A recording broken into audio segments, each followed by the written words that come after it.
Halo guys, Assalamualaikum warahmatullahi wabarakatuh. Kembali lagi bersama saya, Bobby Hedian.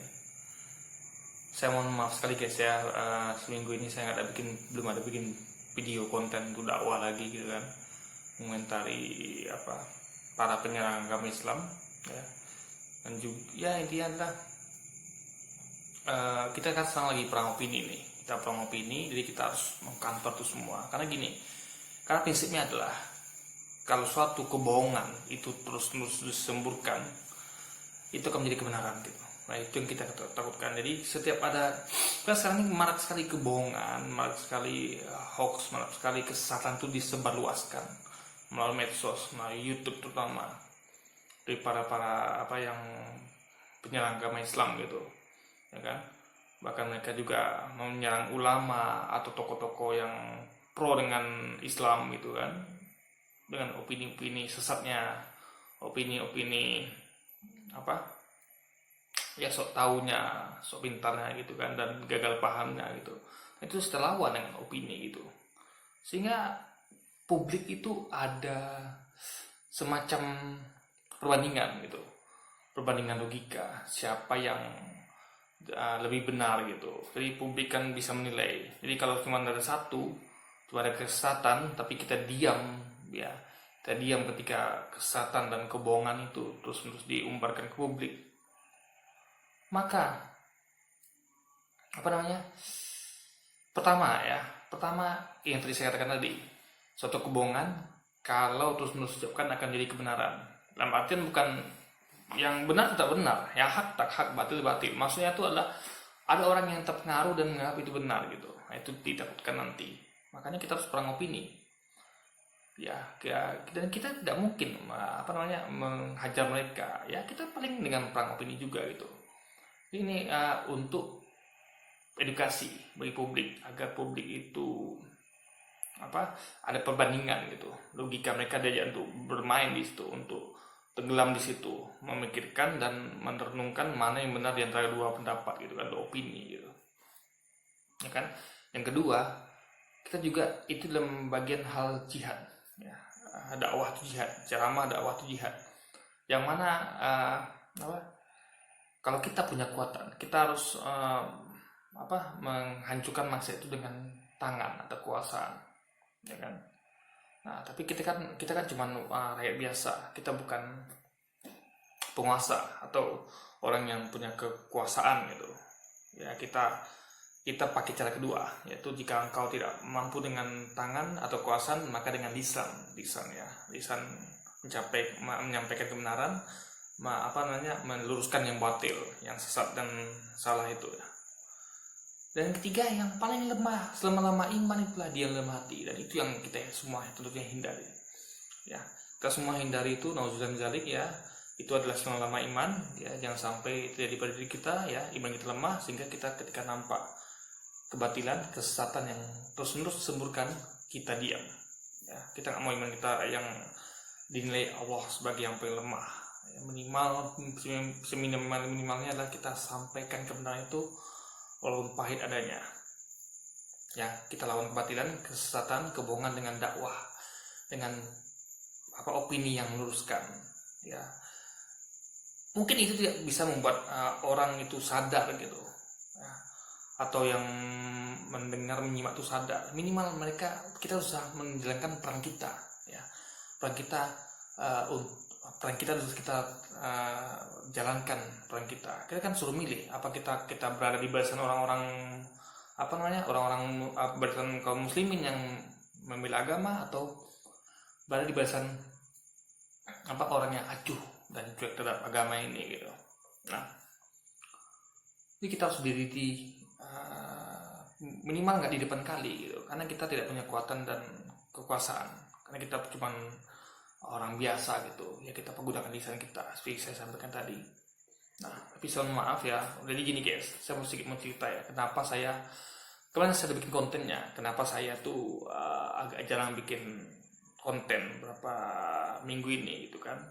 Pertama karena saya lagi jihad juga untuk keluarga saya gitu kan, karena saya sudah dirumahkan sejak bulan Maret gitu. Jadi saya tuh gak punya pendapat sama sekali, saya harus berjuang. Saya sekian lama menunggu tidak ada perkembangan, akhirnya saya nekat karena kan jihad 20 nekat guys. Saya nekat berangkat ke tempat itu perguruan sawit yang dimana saya belum pernah ada pengalaman sama sekali di sana gitu. Pengalaman saya betul-betul nol, dan akibatnya apa? Saya mengalami cedera ini guys. Dan yang mau saya kasih lagi ya, kaki saya nih guys, coba perhatikan. Ini parah banget loh, coba. Tuh. Nah, lihat. Tuh kan. Itu parah loh guys. Nah, ini yang kaki ini, tangannya udah agak mendingan lah ya. Tangan saya ini udah agak mendingan. Jadi, benar ini masih sakit tapi udah jadilah. Ini pengalaman hidup bagi saya gitu kan. Kakinya paling parah nih. Jadi waktu itu saya kena kaki ini, kena pelepah ya. Waktu itu saya sebenarnya ada sepatu bot gitu. Saya bawa sepatu bot sana, tapi karena pakai sepatu bot itu lecet gitu, saya nggak sanggup memakainya. Saya pikir pun aman, nggak ada ular gitu kan. Tapi emang namanya belum ada pengalaman, saya tidak terpikir oleh saya banyak pelepah sawit gitu, sehingga saya kena. Dan tapi semua apapun itu ya, itu kalau kita sabari, itu adalah ujian ya. Ini adalah musibah, adalah ujian, dan kita tak bersabar, dan karena itu kita akan mendapatkan ridhonya Allah dan pahala dari Allah gitu. Ini ujian, syukur dan sabar itu aja. Waktu timpa musibah kita bersabar ya, ketika ya nggak punya ujian gitu. Nah, ketika kita dapat rezeki kita bersyukur gitu kan. Nah, jadi ini ceritanya kemarin tuh Senin, ini belum ceritakan di video saya ya. Jadi ini ceritanya waktu Senin kemarin, minggu lalu ya. Senin ini hari apa ya? Ini hari Senin guys. Jadi Senin minggu lalu itu setelah Senin pagi saya bekerja itu kena pelepah. Nah, itu belum cuma luka gitu ya guys. Ini sempat malam Selasa itu teman saya menyemprotkan cairan alkohol yang spray itu guys. Nah, gitu kan. Jadi saya tetap mandi di embung sekitar 1 kilo dari mes gitu kan. Dan saya bahkan pulang ke rumah saya tuh ketika saya resign di sana gitu kan, cuman seminggu mungkin saya di sana. Saya pikirkan pertimbangkan semuanya, manfaat dan mudaratnya, akhirnya saya pulang kan. Saya pulang Selasa malam itu guys, Selasa tepatnya jam 6 sore gitu kan. Yang saya pernah cerita lah mungkin di video kemarin tuh ya kan. Udah cerita belum ya, saya lupa. Tapi yang penting saya pulang Selasa maghrib itu jam 6 gitu kan. Sampai di rumah tuh jam 9:30 malam ya kan, 9:30 malam. Dan itu kakinya belum bengkak guys ya. Nah, besoknya Rabu malam saya tidur itu ya kan, pagi udah bengkak guys. Jadi Kamis pagi udah bengkak. Ini saya biarkan saja gitu. Saya pikir ini bakal sembuh sendiri ya. Saya tidak ada ikhtiar untuk bersembuhkan diri gitu kan. Saya anggap ini bisa sembuh sendiri gitu. Nah, rupanya Sabtu ya, salah itu makin bengkak guys. Jadi malam Sabtu itu saya diurut sama teman gitu kan. Teman ini coba urut gitu. Dia coba bantu urut gitu kan. Ternyata nggak ada perubahan ya kan. Ternyata tuh hari Minggu ya, minggu pagi itu, minggu pagi Sabtu ya, saya lupa guys, Sabtu atau Minggu, tapi intinya adalah ayah saya membawa saya ke klinik terdekat ya. Dan akhirnya situ saya diobati. Ternyata memang ini bukan tekilir, tapi memang kena bisa sawit. Jadi nggak akan bisa sembuh dengan diurut. Dan memang harus dikasih antibiotik dan salep ya. Jadi dibersihkan pakai alkohol ya sama orang itu, lalu dikasih obat salep sama obat minum. Nah, itu yang saya sedang pengobatan. Obatnya untuk 3 hari, dan salep itu kalau pokoknya setiap saat harus kasih salep gitu. Ya sekarang udah agak mendingan. Maksudnya bengkaknya ya, tapi lukanya kayak tambah. Tapi kayaknya efek lukanya tambah ini karena belum pernah dibersihkan juga nih kan. Saya nggak tahu. Karena nggak boleh kena air, saya nggak tahu bagaimana bersihkannya gitu kan. Karena kata dokter nggak boleh kena air. Intinya adalah bengkaknya udah mendingan. Saya pun udah bisa sedikit melangkah gitu. Jadi sebelumnya nggak bisa sama sekali kan, sakit kan. Sekarang udah bisa melangkah, alhamdulillah gitu kan. Jadi Intinya apa ya, ini lagi masa recovery aja itu. Mudah-mudahan atas ridhonya Allah akan sembuh juga nanti, karena saya pasrahkan semua kepada Allah gitu kan. Nah, lalu jadi gini guys, kan saya masih berkutat dengan masalah bagaimana supaya bisa menafkahi keluarga gitu kan. Nah, akhirnya terjadi adalah saya berapa hari saya merenung gitu kan, apa yang saya lakukan gitu kan, kalau saya sudah mencoba kemarin ke kebun sawit juga. Nah sekarang saya gini, saya tuh punya impian guys, tuh jangka panjang. Memang impian saya tuh panjang sekali gitu. Saya punya banyak impian ya, saya punya impian yang jauh panjang sekali. Tapi karena karena saya impian tuh bisa saya capai kalau saya punya pekerjaan gitu. Impian saya adalah yaitu saya pengen jadi pemilik perusahaan yang besar sahamnya gitu. Karena dengan itu, dengan menjadi orang pemilik perusahaan yang besar ya, entah dengan cara saya berjualan atau buka usaha, atau dengan membeli saham, artinya menanamkan saham ke suatu perusahaan lain melalui bursa efek gitu kan. Saya ingin menjadi orang kaya sehingga saya bisa menafkahi anak istri ya, bisa sedekah kepada istri ya, menafkahi anak istri, dan juga nanti bisa membantu yang lain juga gitu. Impian saya memang sedekah itu, dan juga bisa naik haji dan segala macamnya, karena uang itu bisa digunakan untuk banyak hal gitu. Nah, untuk kepentingan akhirat kita kelak gitu. Impian saya itu, maka saya rajin bekerja gitu kan, dan hasilnya saya simpan.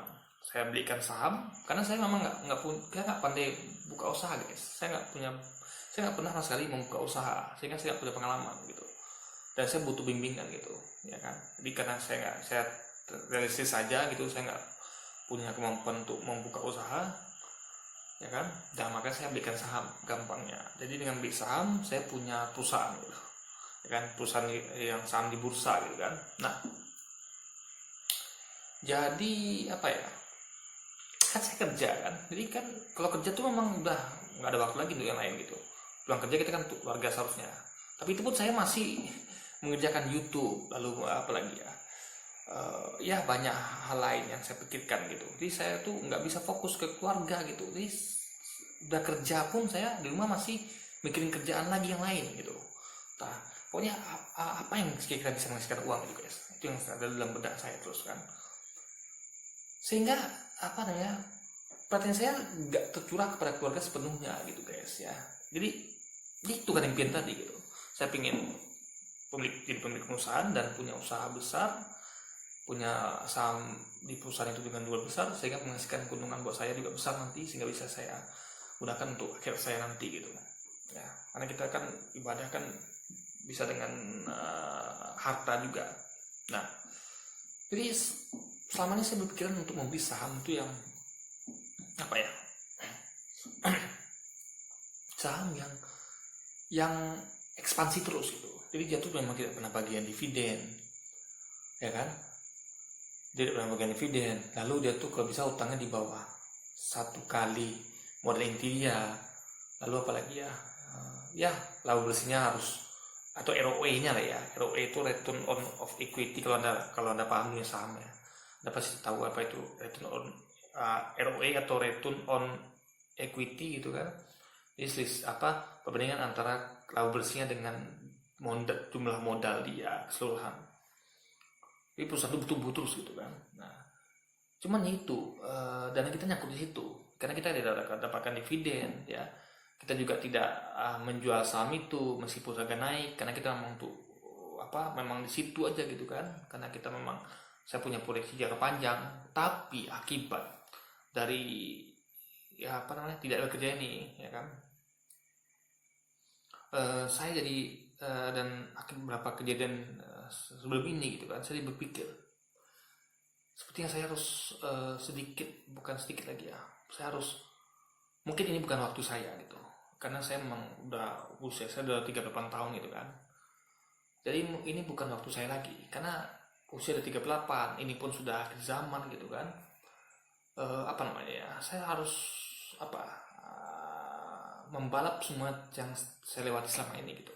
Saya nggak bisa lagi memikirkan untuk proyeksi terlalu panjang seperti itu. Maka sekarang, dan kebetulan pula saham yang saya pegang itu memang saham yang tidak masuk dalam indeks saham syariah. Jadi di luar, Anda kalau tahu ya, kalau di bursa efek itu ada namanya indeks saham syariah, yaitu NSSI ya, itu ada 452 saham gitu kan yang termasuk dalam indeks saham syariah, yang mana kita halal apabila memiliki sahamnya gitu, karena sudah syar'i ya kan. Nah, jadi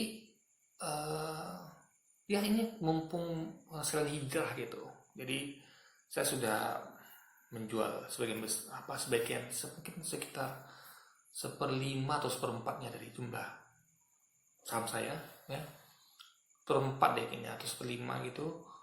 Dan jadi uang cash itu rencana saya akan pindahkan ke saham syariah yang ada dalam indeks saham syariah, yaitu NSSI itu guys, yang ada sekitar 452 saham. Jadi setelah beberapa hari ini saya mencari saham yang mana yang cocok buat saya masukkan ke situ gitu. Nah, jadi kebetulan tadi itu baru saya dapat ilham ya, mungkin Allah kasih jalan. Jadi berapa hari sebelumnya itu saya memikirkan, saya masih kesana pikiran guys. Jadi gimana cari saham yang seperti tadi itu gitu. Karena memang saya akui saham saya yang sebelum ini yang bukan saham syariah ya, itu perusahaan keuangan yang bukan syariah gitu kan, itu memang merugi, perusahaannya merugi terus dari tahun 2014.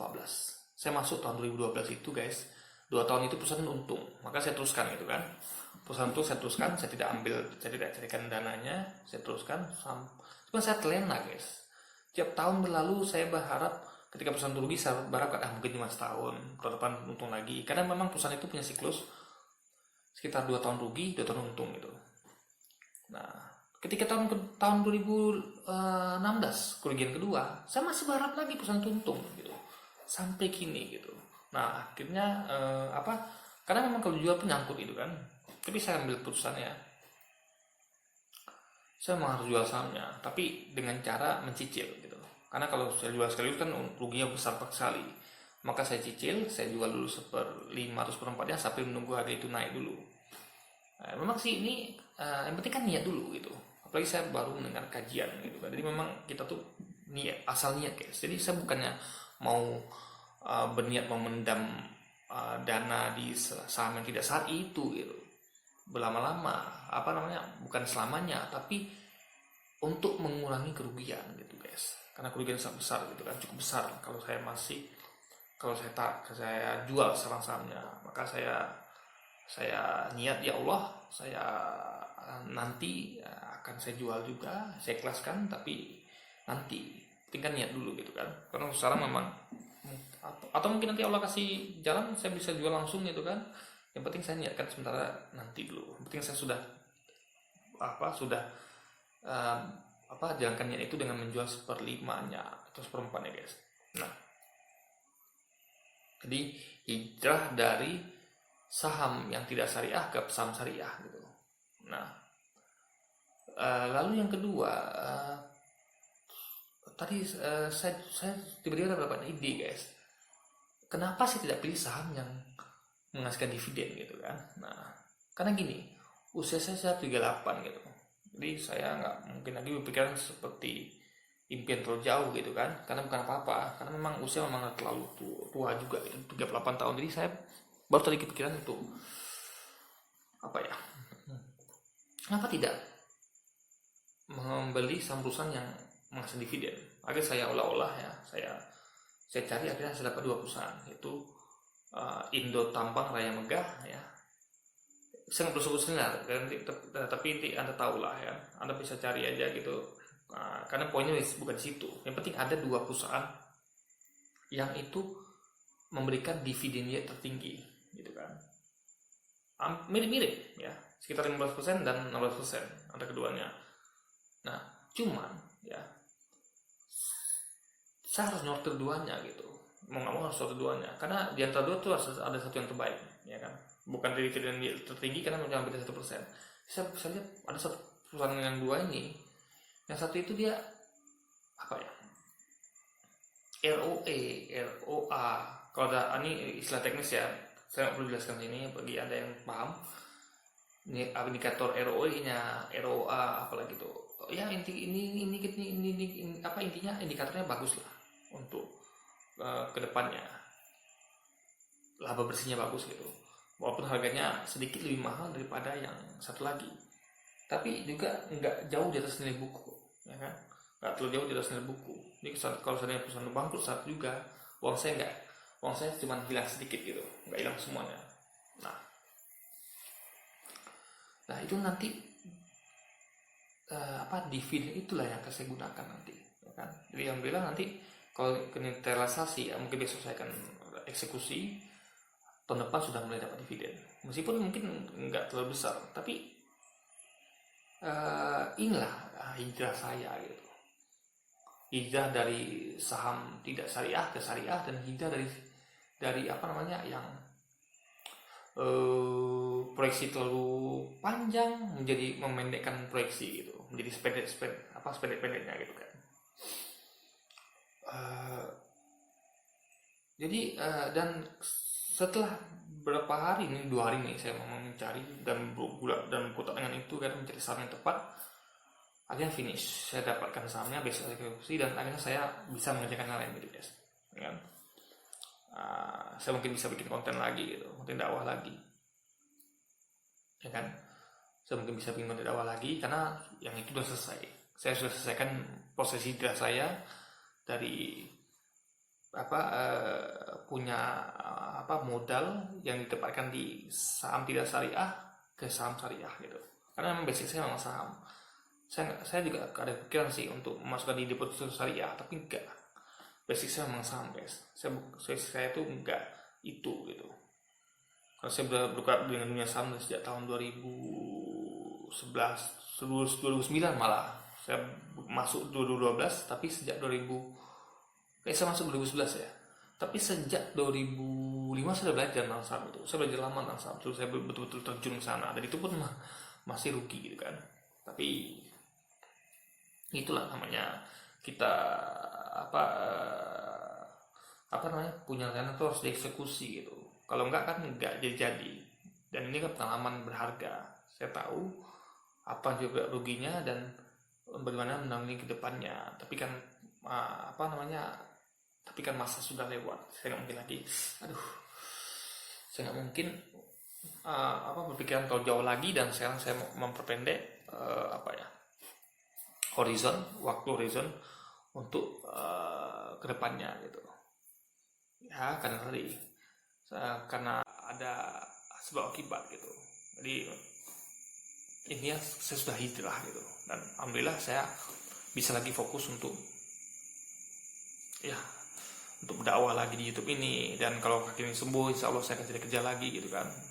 Entah nanti di tempat perusahaan tempat saya bekerja ini memanggil lagi, entah kalaupun tidak saya habis kontrak saya cari kerja lain, atau saya mungkin buka usaha. Yang penting saya hijrah saya sudah kelar gitu, ya kan. Jadi mohon maaf untuk anda yang selama ini mungkin ya, saya nggak tahu menunggu video-video saya, dakwah saya gitu, atau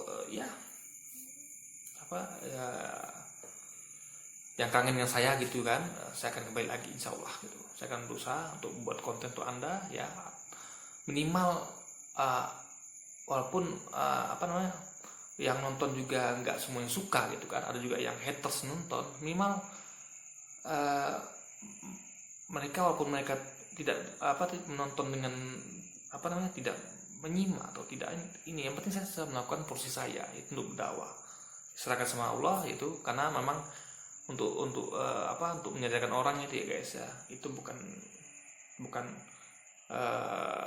otoritas kita, itu kuasa Allah gitu. Tugas kita hanya menjalankan dakwah. Perkara hidayah apa tidak itu Allah yang punya otoritas untuk memberikan kepada mereka. Kita nggak punya otoritas untuk memberikan hidayah. Tugas kita hanya menyampaikan dakwah dan berusaha supaya mereka tuh menjemput daya sendiri dari Allah gitu guys ya. Perkara mereka tidak mau itu sama mereka. Jadi kita sudah menyampaikan gitu. Oke guys, mungkin itu sedikit cerita singkat dari saya, mudah-mudahan menjadi hikmah gitu kan. dan dari himmah ya. Eh, karena hidayah itu, jadi apapun yang menurut saya sharing pengalaman itu penting gitu, agar ya bisa menjadi inspirasi atau mungkin ya sekedar untuk sharing lah, atau ada gunanya untuk kita semua gitu. Apapun pengalaman hidup saya akan berusaha bagi gitu kan, baik yang buruk dan yang baik, kecuali aib ya, kecuali aib. Oke guys, mungkin sekian dulu video kita kali ini. Sampai jumpa lagi di video-video selanjutnya. Wassalamualaikum warahmatullahi wabarakatuh.